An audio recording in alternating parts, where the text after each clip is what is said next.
I'm here at Parliament Square in London to protest the protection of trans rights. Ultimately, I'm a cisgendered woman, but trans rights are so important. I have a lot of friends who are trans. The community is not protected in the way they should be. Why are women being boiled down to their genitals, and how is the criteria going to be working to screen people? It's a very important cause for me. They come for one minority. What's saying that they won't come for another minority next? I'm sitting in Parliament Square at the trans rights demonstration. I came down here because I'm really concerned about the Supreme Court ruling and how it could be open to misinterpretation from people who want to use it as validation of their anger and vitriol against trans people.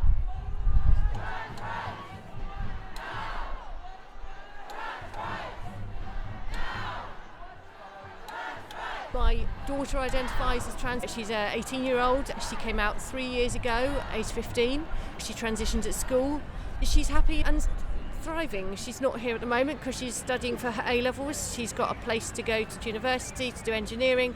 Being allowed to be her true self has enabled her to be happy and carry on being who she is. And in fact, she didn't want to be here because she finds that being trans is the most uninteresting thing about her and would rather be getting on with her life.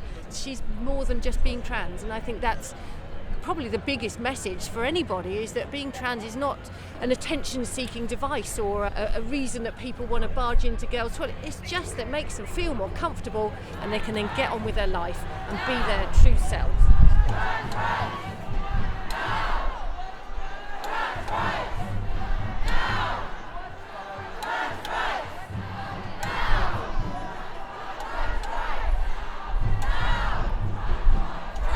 Where am I? In St James's Park, watching the parade to support my child. Let everybody see that there's nothing to be ashamed of. Everybody is a human being and should choose what they want to do with their life, live in peace and be who they are.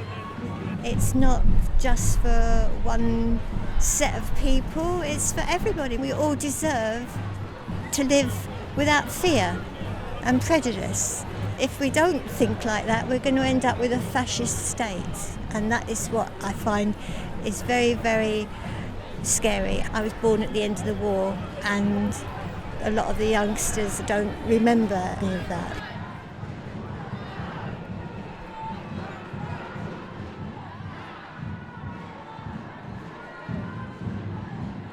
My worst fear is that when I'm out and about with my daughter, and I've also got a non-binary child as well, that women or even men feel entitled to stop us at the door of toilets and demand that we leave, or demand that she leaves. And it's not going to make anyone feel safer having men barge into women's toilets and start being the arbitrator of whether we look feminine or not. I don't always look feminine, and I don't feel that I want to have to be in a society where I have to perform femininity in order to have access to a basic toilet. If any transgender people are not able to pass, the restriction on healthcare and basically banning all healthcare for children means more and more people won't be able to pass. It's unfair, and therefore we need to be more tolerant to people that do not appear to be as feminine as maybe some of these right-wing, whoever they may be. I just don't feel that we should be judging people's femininity on what they look like. Then the worst part is judging people's femininity on genitals. I don't think anybody should be looking in anybody's pants. So let's just accept them for who they are. Why weren't you in Parliament Square earlier? Because I'm taking beta blockers and my child decided that it might be too dangerous for me. So I'm standing here quietly with a flag in my hat, showing my appreciation for all the dear souls that are going past.